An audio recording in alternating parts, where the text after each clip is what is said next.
Now here's something you might want to think about, depending on how big your house is, how much floor you've got to clean. If you got just one bedroom to clean, you can keep doing it the way I'm doing it.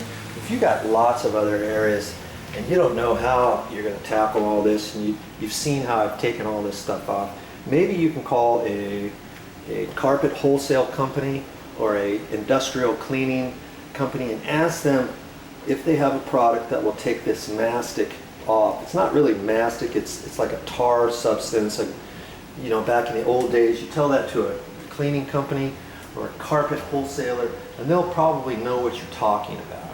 Okay, they might have a product that you put on there, almost kind of like paint remover. You put it on there, and then you let it soak in there, and you take some scrapers and scrape on there, and maybe some of that, a lot of that will come up. But I think no matter what, you're probably still going to have some residue left. Maybe like this, but I'm not sure. You know, it might be so good that it takes everything up, and maybe you only have to use a wire brush a little bit, and it's a lot easier and a lot quicker. Okay, I probably should look into that, but I started in this one hall closet, and it seemed to come up pretty good, and I thought, I'll just spend more time and effort to get the rest off, you know, using the same technique.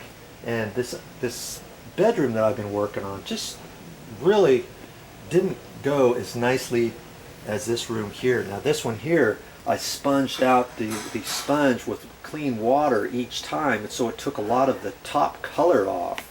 But I think once this gets sealed, it's still going to look really good. In fact, I might even want to spray this down again with cleaner and take the sponge back into it, because I did this whole floor again. I sprayed cleaner on it and ran it out, but you know, if I do that again, I could still take some more of the black out of it, and it might put a little bit more color in here too. So, you know, you just have to kind of trial and error it and see how well it's going to go for you.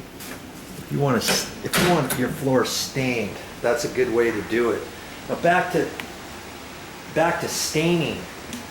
If this is a brand new subfloor, let's say, or an old subfloor, and you only got the glue marks from the carpet pad, then you're going to have to stain it. You can make stains just like this. You get two different colors at the hardware store, a light color and a dark color. Then you have to read the directions and kind of go by the feel. But just remember, you get it too dark, you're not going to be able to get it any lighter. So you might want to start with the light color before you do anything else. And sometimes you can still gain this same look. For instance, this floor in here was sprayed with the Hudson sprayer, and it's only one color, but it looks like two, doesn't it? That's because the concrete had a mind of its own. It has some areas that darkened up with the stain, and because it was variegated and thrown on here with the Hudson sprayer, it's little droplets, kind of like a fog, and you can make it lighter or darker just by the amount of spray that you put on with the Hudson sprayer. You keep the Hudson sprayer on there too long in any one point, and then you're going to have a little bit of dark spots.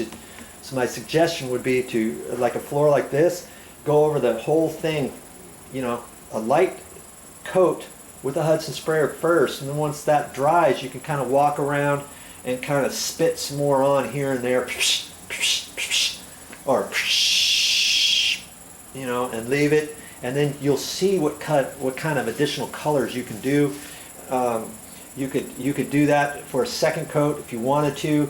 If you felt like a third coat in one or two spots where you want to darken it up just ever so slightly, you could do that, and that's good with the Hudson sprayer. But remember, when you do it with the Hudson sprayer, there's no way I want you to get down on that floor with a sponge or with a rag. Once you hit that, it defeats your entire purpose. Then you're going to see a little splodge, and there's no way you're going to be able to clean that up. You're never going to be able to blend that in after you try to do something with the Hudson sprayer. Then you've got a big problem on your hands. So just be careful with that, and you know, you learn as you go.